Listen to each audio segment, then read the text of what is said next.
하나님 말씀 나누도록 하겠습니다. 오늘 나눌 말씀은 구약성경 학개서 2장 1절에서 9절까지 말씀입니다. 제가 먼저 읽고 교독하고 마지막 절 같이 읽도록 합니다. 일곱째 달 곧 그 달 21일에 여호와의 말씀이 선지자 학개에게 임하니라. 이르시되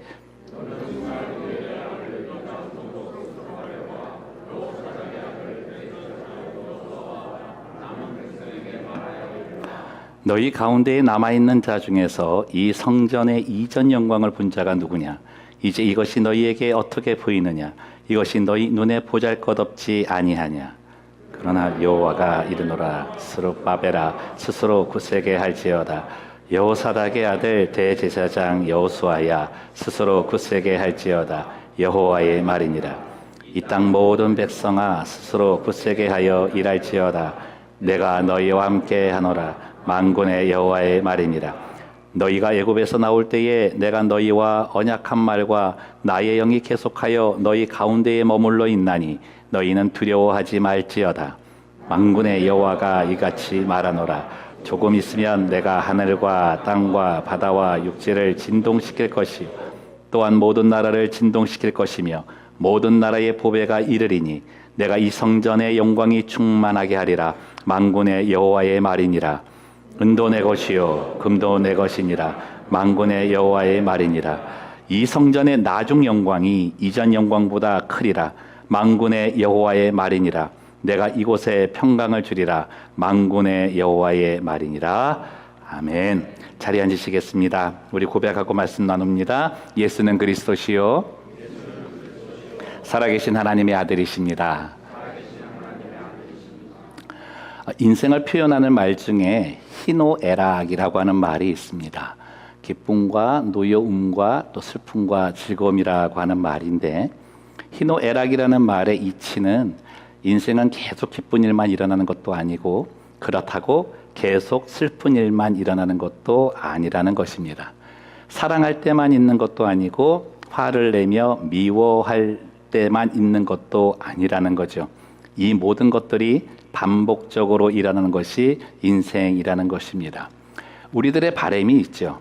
노에서 희가 되고 애에서 락이 되는 상황이 바람이겠지만 우리들의 삶은 언제나 그 반대의 경우를 만날 경우가 많습니다. 최고의 성공의 자리를 누리다가 하루아침에 실패의 순전을 맛보고 인생의 바닥을 경험하게 되는 사람의 마음이 얼마나 힘든 상황이겠습니까? 이 힘든 상황을 더 힘들게 만드는 요소가 있는데요. 하나는 스스로의 실망에서 갖는 좌괴감이라고 하는 거고, 두 번째는 곁에 함께한 사람들의 불평과 비난이라는 것입니다. 제가 신학교에 다닐 때 일인데, 초등학교 때부터 아버지를 따라서 여름방학, 겨울방학 되면 기도원에 한 3박 4일 일정으로 다녀온 적이 있습니다. 근데 신학교 들어가니까 이제 혼자 가게 되어서 그 기도원에 가면은 방 한 칸에 그 여러 명이 같이 기숙을 하거든요. 근데 한 남자분이 제 옆에 이렇게 계셨었어요. 근데 얼굴빛이 굉장히 검고 어두웠습니다. 저는 무슨 큰 병이 있으셔서 또 기도원에 오셔서 기도하시는가 생각을 했는데 그게 아니셨더라고요. 한 이틀 지나서 식사하는 자리에서 대화를 나누게 됐는데 어려운 사정이 있으셨습니다. 사업을 하셨는데 꽤 성공을 하셨던 것 같아요. 그래서 정말 부족함이 없이 살았는데 잘못하다가 다른 사업에 이렇게 좀 손을 댔다가 하루아침에 부도가 나버린 겁니다. 그래서 그냥 뭐 있던 집도 다 빼앗기게 되고 모든 재산을 다 이렇게 잃게 되어서 개인 파산 신고를 하셨다 그래요.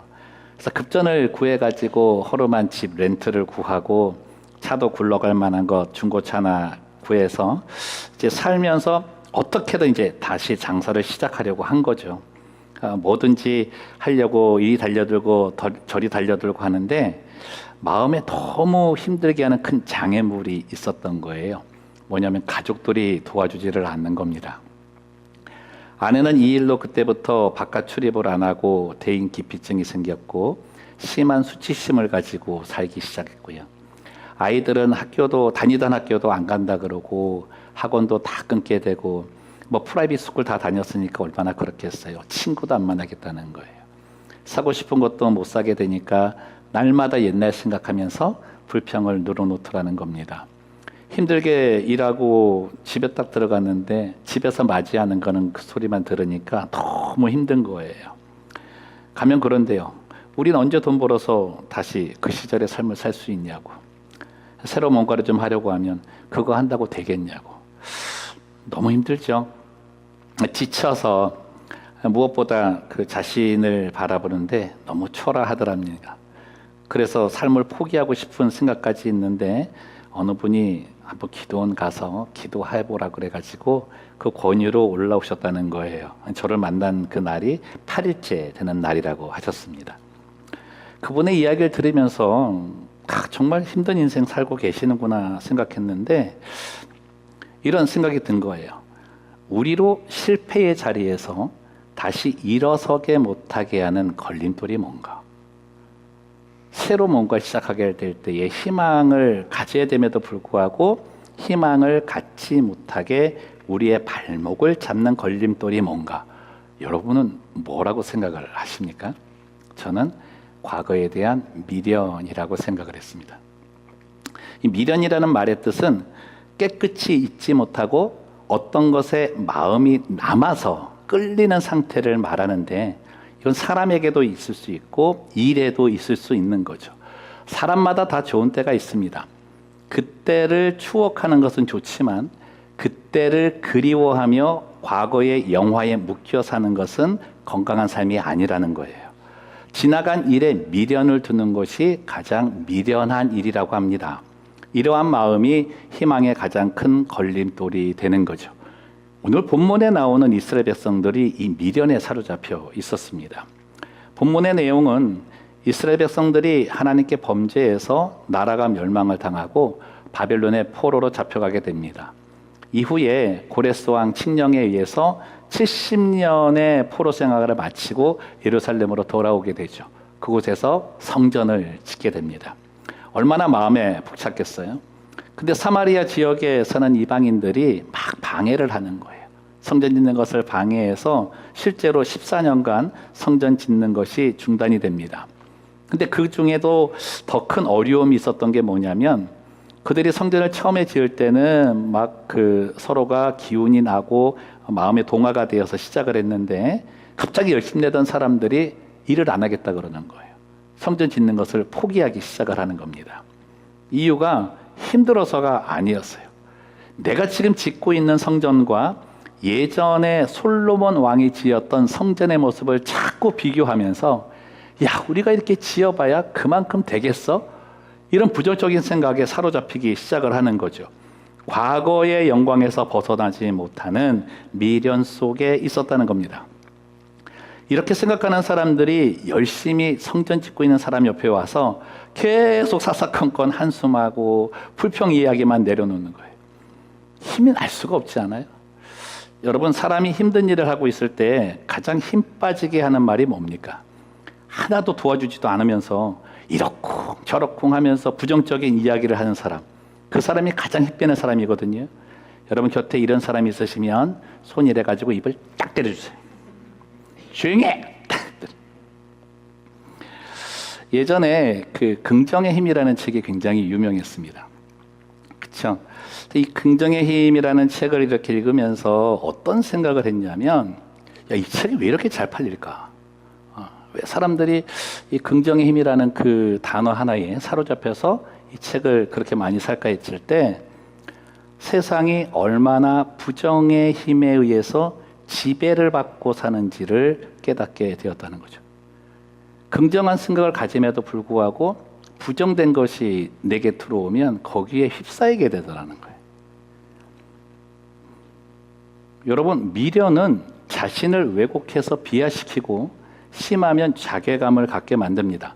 이것이 죄책감으로 이어지는데요. 여기에서 불평과 체념이 나오는 거예요. 이스라엘 백성들도 모두가 부정의 힘에 무릎을 꿇었습니다. 그래서 하나둘 성전 짓는 것을 그만두기 시작한 거죠. 그런데 이 일이 단지 성전 건축이라는 외적인 일의 그침이 아니었던 거예요. 이어서 영적인 그침으로 이어진 겁니다. 여러분, 이게 영적 미련이에요. 영적인 미련. 결국은 하나님에 대한 경외, 신뢰를 저버린 일이 되고 말죠.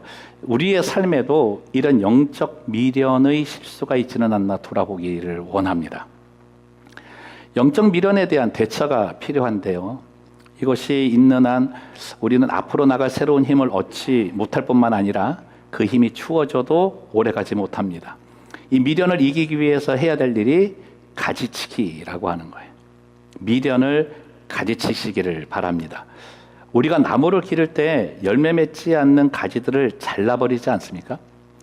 근데 이 미련을 보면 잘라버리는 가지가 그 나무에 전혀 쓸모없는 것과 같이 미련 자체도 우리 인생에 전혀 쓸모가 없는 일이라는 거예요. 그럼 미련의 일로 현재 그 결과를 지불하고 계신다면 그 미련의 내용이 더 이상 나의 삶에 미련이 되지 않게 하는 삶을 사셔야 돼요. 만나교회를 담임하시는 김병선 목사님이 이런 말씀을 하셨습니다. 가지치기는 포기가 아니라 다음을 위한 결단이다. 더 중요한 것, 더 가치 있는 것을 선택하고 결단하라라고 했습니다. 여러분, 그리스도인들은 그 가지치기 과정 속에서 예수님을 보게 되는 겁니다.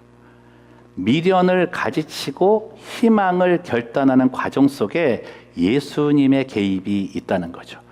여러분, 댁에 가셔서 이거 한번 해보세요. 종이를 딱 놓고 반을 이렇게 선을 그은 다음에 왼쪽에는 지금 하고 싶은 일을 적어보시고 오른쪽에는 해야만 하는 일을 적어보세요. 하고 싶은 일은 나의 만족을 위한 것입니다. 해야만 하는 일은 그 만족을 위해 나를 성장시키는 과정입니다. 이 둘이 균형 잡히고 조화로운 삶이 될 때 우리는 그의 삶을 잘 산다, 행복하다라고 얘기하는 거죠. 근데 이 비율이 맞지 않으면 안 좋게 사는 거예요. 쉽게 말하면 힘들게 사는 겁니다. 이것을 우리의 믿음 생활에 적용해 보는 거죠. 오늘 본문 4절에 보면 우리가 결단할 것을 하나님께서 가르쳐 주세요. 4절 말씀. 그러나 여호와가 이르노라. 스룹바벨아, 함께 읽어볼까요? 스스로 굳세게 할지어다. 여호사닥의 아들 대제사장 여호수아야, 스스로 굳세게 할지어다. 여호와의 말이니라. 이 땅 모든 백성아, 뭐하라? 스스로 굳세게 하여 일할지어다. 내가 너희와 함께하노라. 만군의 여호와의 말이니라. 스스로 굳세게 할지어다. 내 스스로 굳세게 해야 할 일이 있는 거죠. 그게 뭐예요? 내가 너와 함께 하노라라고 말씀하시는 하나님의 언약의 말씀을 신뢰하는 일입니다. 하나님이 함께 하셨을 때 일어나는 일이 있다고 하시는 거죠. 나의 삶을 바라보는 시선을 교정시키세요. 본문 3절 말씀 보면 너희 가운데에 남아있는 자 중에서 이 성전의 이전 영광을 본 자가 누구냐? 이제 이것이 너희에게 어떻게 보이느냐? 이것이 너희 눈에 보잘것없지 아니하냐? 이스라엘 백성들이 짓고 있는 성전을 보기에는 너무나 차는 거예요. 너무나 초라한 거예요. 근데 하나님은 뭐라 그래요? 내 눈에는 다르다고 하세요. 9절 말씀 같이 읽읍시다. 이 성전의 나중 영광이 이전 영광보다 크리라. 만군의 여호와의 말이니라. 내가 이곳에 평강을 주리라. 만군의 여호와의 말이니라. 외형을 보고서 판단하는 게 우리의 시각이라면 하나님께서는 그 외형이 어떠하든지 간에 그 안에 내가 있음을 통해 영광을 보시겠다는 겁니다. 여러분의 삶의 자리에 여러분 스스로도 여러분 안에 하나님이 계시고 예수께서 자정하고 계시다면 그 안에서 하나님은 영광을 보신다는 거예요. 하나님은 그들에게 희망과 함께 이 희망을 이룰 수 있는 힘을 계속 풀어넣어 주시고 계시는 겁니다. 여러분 어떻게 해요? 내 시선은 끝일지 몰라도 하나님은 그곳에서 시작을 외치시는 분입니다. 스스로 굳세게 할지어다. 하나님은 여러 번 이 말씀하시잖아요. 그러고 뭐라 그래요? 내가 너희와 함께하노라. 누구의 말이다? 만군의 여호와의 말이다. 성경에서 만군의 여호와라고 하신 말씀은 이스라엘이 블레셋과의 전쟁 시에 사무엘 선지자를 통해서 주신 말씀입니다. 전쟁 때 나는 반드시 이긴다라고 하시는 거죠. 우리가 실패의 자리에 있는 건 삶 속에서의 전쟁에서 무너지기 때문 아닙니까? 나 혼자 싸우다가 무너지기도 하고 사람들과 연합해서 싸웠지만 또 그 자리에서도 실패를 경험하게 되는 거죠. 근데 하나님 뭐라 그래요? 승리자, 승리를 외칠 수 있는 자는 누구밖에 없다? 여호와 하나님밖에 없다. 만군의 여호와가 너와 함께 싸울 것이다. 그 자리에 하나님께서는 하나님의 영광을 나타내신다라고 약속하시는 겁니다. 우리와 함께 하시는 분은 세상을 창조하신 창조주 하나님입니다. 믿으십니까? 저는 가끔 이렇게 믿으십니까 하고 나서도 갸우뚱할 때가 있거든요. 창조주 하나님을 아십니까? 믿으십니까? 이 질문이 더 나올 수 있을 것 같아요. 아는 건 있는데 그 알미 믿음이 되지 않으면 그 안에서 하나님의 영광을 보지 못한다는 거예요. 말씀하시는 거죠. 6절과 8절 말씀에 얼마나 강조하세요. 야, 너희가 믿을 하나님은 천지를 진동시키는 하나님이다. 세상 모든 것들의 소유주가 되시는 하나님이다. 못할 것이 없는 하나님이다. 그가 약속한 그 말씀을 이루실 하나님이다. 그거 선포하고 계시는 거죠. 그 앞에 나의 믿음을 고백하는 것이 신앙이라고 하는 거예요. 여러분 보세요. 그럼 하나님은 이 일을 왜 하실까? 언약 때문입니다. 가만 보세요. 이스라엘 백성들이 70년간 바벨론 포로로 간 건 자신들의 잘못이잖아요. 하나님 보시기에도 도저히 안 돼가지고 포로로 보냈는데 내버려둬도 되는 거 아닙니까? 근데 다시 찾으세요. 이유는 하나, 그는 나의 언약의 백성이기 때문이다 라고 하는 거죠. 그 언약을 보자고요. 5절 말씀 보면 너희가 애굽에서 나올 때에 내가 너희와 언약한 말과 나의 영이 계속하여 너희 가운데에 머물러 있나니 너희는 두려워하지 말지어다 라고 말씀을 하세요. 여러분 이 언약이 언제 한 거냐면 900년 전에 한 일이에요. 하나님은 출애굽 시에 맺은 그 약속을 900년이 지나는 동안 계속 품고 계셨던 거예요. 내 백성을 반드시 내가 구할 거라고. 그렇다면 이 약속을 지금 우리에게 주시는 이유는 뭡니까? 지금 이 시대에도 우리들에게 적용되는 말씀이라는 거죠. 하나님은 믿는 자들을 지칭하는 말이 있어요. 언약의 백성이라는 겁니다.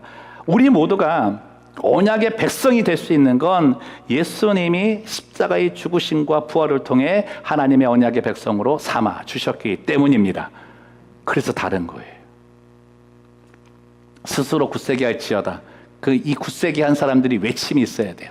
읽어보세요. 시작. 나는 하나님의 언약의 백성이다. 좀만 더 크게 보세요. 시작. 나는 하나님의 언약의 백성이다. 이게 믿음이 되는 사람은 하나님께서 절대 놓지 않는다는 겁니다. 여러분 안에 성령이 계셔요. 저는 이 말씀이 너무나 은혜가 되는 게 나의 영이 계속하여 너희 가운데 머물러 있을 것이다. 나의 영이 계속하여 너희 안에 머물러 있을 것이다. 그럼 뭐가 없을 것이다? 두려움이 없을 것이다. 주의 영이 항상 머물러 두려움이 없이 희망에 결단하는 성도들 되시기를 주님의 이름으로 축원합니다.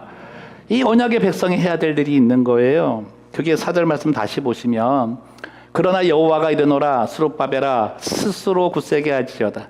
여호와의 사닥의 아들 대제사장 여호수아야 스스로 굳세게 할지어다. 여호와의 말이니라. 그 땅 보세요. 이 땅 모든 백성아 스스로 굳세게 하여 뭐하라? 일할지어다. 일하시라고요. 그치지 마시고 일하시라고요. 최선을 다해서 힘을 다해서 더 일하시라고요. 그가 하나님을 신뢰하는 자라는 겁니다. 언약의 백성이 할 일은 언약의 하나님이 일하신 것처럼 그것을 쫓아 함께 일하는 겁니다.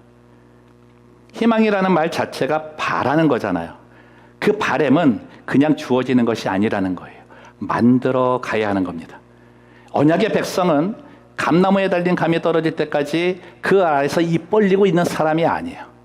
올라갔다 내려는 사람인 거죠. 따 내려갈 때 사다리를 주시고 도구를 주시고 힘을 주시는 분이 하나님이시라는 겁니다. 열심히 일하는 사람입니다. 그리스도인들의 열심은 다른 열심 아니에요. 하나님의 열심을 닮아가셔야 돼요. 제가 좋아하는 찬양이 있는데 주의 인자는 끝이 없고 라고 하는 찬양입니다.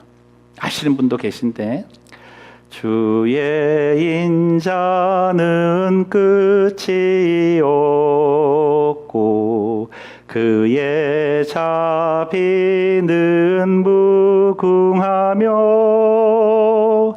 아침마다 새롭고 늘 새로우니 주의 성실이 금이라 성실하신 주님. 여러분 이 찬양을 아침마다 불러보세요. 아침마다 부르고 시작해보세요. 예레미야 예가 3장 22절 23절 말씀을 가지고 찬양을 지었는데, 바벨론의 포로로 잡혀와서 실패의 수렁 속에 있는 그 백성에게 주신 하나님의 희망의 메시지입니다. 낙심하고 있지만 나는 아침마다 너희를 새롭게 할 거라고. 지금도 낙심과 절망의 상황을 맞이하고 계시는 분이 있을 겁니다. 일어설 힘조차 얻지 못하는 상황일지라도 우리 주님의 이 말씀을 힘 입으십시오. 사랑하는 나의 언약의 백성들아, 내가 일한다. 내가 아침마다 너를 위해 일한다. 나의 성실함으로 너를 새로움으로 이끌 것이다. 이 믿음이 나의 믿음이 될 때 우리를 새롭게 하시는 거죠. 고린도후서 5장 17절 보면 바울이 이렇게 고백합니다. 그런즉 누구든지 그리스도 안에 있으면 뭐다? 새로운 피조물이라. 그러니까 이전 것은 어떻게 했대요? 지나갔어요. 미련할 것은 지나갔어요. 보라 뭐가 되었다? 새 것이 되었다. 바울이 말하는 그리스도인 새로운 피조물의 모습이 바로 9절에 나오는 하나님의 영광을 가진 모습인 거예요. 날마다 일을 할 때 우리 속에 하나님의 영광이 드러난다는 거예요. 그게 새로운 피조물로서 새 것이 된 사람의 모습이라는 겁니다. 다르지 않겠어요? 아침마다 우리에게는 오늘에 주어진 하나님의 새로운 영광이 있습니다. 이 은혜를 경험하는 성도들 되시기를 주님의 이름으로 축원합니다. 여러분, 이 영광을 받아야 되는 이유는 이 영광에 힘이 있어요. 그냥 하나님의 영광이다, 와, 이게 아니라 하나님의 영광이 내 안에 있으면 이 안에 힘이 나온다고요. 그게 9절 말씀입니다. 이 성전의 나중 영광이 이전 영광보다 크리라. 그 영광이 뭐예요? 만군의 여호와께서 하시는 말씀 들으세요. 내가 이곳에 뭘 줄 것이다? 평강을 줄 것이다. 하나님의 영광은 평강입니다. 돈이 많아도, 건강해도, 성공을 했어도 밤에 2다리 뻗고 자지 못하면 영광이라 말하지 않잖아요. 없어도 다른 사람 볼 때 초라하게 보일지 몰라도 그 사람 너무 편해 보여. 그 안에 평강이 있어 보여. 거기에 여호와의 영광이 드러난다는 거죠. 이 평강 가지시기를 주님의 이름으로 정말 축원합니다. 여러분 보세요. 서두에 말씀드린 그 남성분 궁금하지 않으세요? 결과가? 제가 4일째 되는 날, 이제 그분은 10일째 되는 날이죠. 오전 집회를 마치고 저도 이제 산에 올라가서 개인 기도를 하고 왔고, 그분도 따로 개인 기도를 하고 이제 들어오셨는데, 제가 먼저 와서 이제 숙소에 이렇게 기대고 있는데 저분이 문 열고 저렇게 들어오세요. 근데 깜짝 놀랐어요. 얼굴에서 광채가 나는 거예요. 얼굴 색깔 검은 건 어쩔 수 없다 그랬잖아요. 그 타고난 거라서 어쩔 수 없어요. 근데 검게 보였던 그 얼굴, 어두웠던 얼굴이 다 사라지게 되고 광채가 나는 거예요. 여러분, 이게 기적입니다. 이게 기적입니다. 그래서 깜짝 놀래갖고, 아니 아저씨 얼굴이 왜 그러세요? 그랬더니 왜 뭐 묻었어? 왜 그래? 왜 그래? 빛이 나요. 나는 똑같은 것 같은데 빛이 나요. 정말 빛이 나요. 도대체 무슨 일이 있으셨던 거예요? 그분이 이렇게 말씀하시더라고요. 모르겠어. 그냥 오늘도 똑같이 기도했는데 뭐지? 하더니 이 말씀이었어요. 기도 중에 하나님께서 마음에 이 말씀을 주시더래요. 너는 나의 영광이다. 너는 나의 영광이야. 기도할 땐 그랬대요. 이 부도 나는 거 어떻게 해결해야 됩니까? 또 새로운 거 어떻게 해야 됩니까? 사업 자금을 어디서 마련해야 됩니까? 이 세상의 문제를 언제 우리 아이들 하여튼 그런 기도 제목 가지고 다 갔는데 그런 응답은 한마디도 없고 하나 주신 게 뭐예요? 너는 나의 영광이다. 세상은 너를 초라하게 보고 부도가 났다고 얘기하고 네가 가정에 들어가서 그런 소리를 듣는 존재일지 몰라도 너는 나의 영광이다. 그 소리를 듣는데 마음이 그렇게 편안해지더래요. 그 다음에 간구할 게 없더래요. 기도를 해야 되는데 자기가 가져온 기도 제목이 다 사라지게 되고 그 하나 말씀을 받고 나서 뭐 그냥 좋더래요. 여러분 그 얼굴이 밖으로 보여지더라는 거죠. 이게 그리스도인입니다.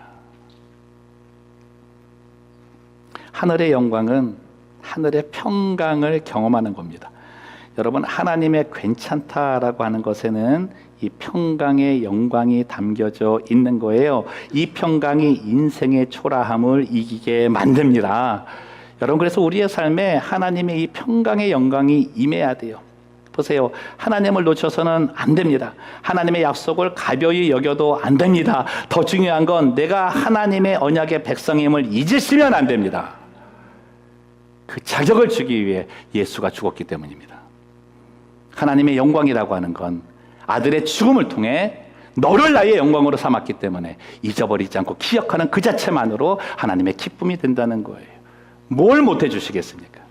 하나님의 일과 동떨어진 삶을 살지도 마십시오. 그 순간 내 삶은 긍정의 삶에서 부정의 삶으로 바뀔 수밖에 없는 거예요. 말씀을 정리합니다. 지난 주간 큐티 내용 중에 수요일 칼럼에 보면 이런 글이 있었습니다. 안요한이라는 분이 했는데 크게 한번 읽어봅시다. 시작. 하나님의 섭리가 개입되면 새로운 길이 열립니다. 좀만 더 크게 해볼게요. 시작. 하나님의 섭리가 개입되면 새로운 길이 열립니다. 여러분 삶에 하나님의 개입이 될 수 있는 여지를 좀 주셨으면 좋겠어요. 저는 이것 칼럼 보면서 이 말이 제 안에서 이렇게 딱 만들어지더라고요. 언약의 말씀이 믿음이 될 때 하나님의 영광을 본다. 내게 하신 그 언약의 말씀이 내게 믿음이 될 때 나는 반드시 하나님의 영광을 보게 될 것이다. 이 마음 우리 모두가 가졌으면 좋겠습니다. 믿는 자의 삶은 소망의 삶이고 긍정의 삶입니다. 하나님이 예수 그리스도가 우리의 힘이고 희망이다 고백하는 거죠. 아침마다 새롭게 하시는 여호와의 열심이 우리에게 있습니다. 성도 여러분 힘을 내시기를 바랍니다. 교회 일도 가정의 일도 세상의 일도 과거에 화려했던 초라했던 그 미련을 가지치게 하십시오. 그리고 새로운 기대로 열심을 내는 그 열매를 바라보세요. 우리의 그날은요 특정한 날이 아닙니다. 그분이 함께 하시는 날이면 그날입니다. 그 순간순간에 힘을 얻으면 되는 거죠. 이 말씀 함께 읽고 찬양하기를 원하는데요. 이 말씀 읽을 때 여기 이제 스룹바벨도 나오고 여호수아도 나오고 이 땅의 모든 백성아도 나와요. 말씀은 그대로 읽지만 거기에 여러분 이름을 넣어보세요. 다릅니다. 아셨죠? 여러분 이름을 넣는 거예요. 자 있습니다. 시작. 그러나 여호와가 이르노라 스룹바벨아 스스로 굳세게 할지어다. 여호사닥의 아들 대제사장 여호수아야 스스로 굳세게 할지어다. 여호와의 말이니라. 이 땅 모든 백성아 스스로 굳세게 할지어다. 내가 너희와 함께하노라. 만군의 여호와의 말이니라. 이번 주간에는 그렇게 한번 해보세요. 아침마다 주의 인자는 끝이 없고 찬양 한번 부르시고 이 말씀 한번 읽으시고 시작해 보십시오. 여러분의 삶 가운데에 여호와의 영광이 나타날 줄로 믿습니다. 이 힘과 소망으로 모든 상황에서 긍정의 삶의 영광으로 승리하는 성도님들 되시기를 주님의 이름으로 축원드립니다.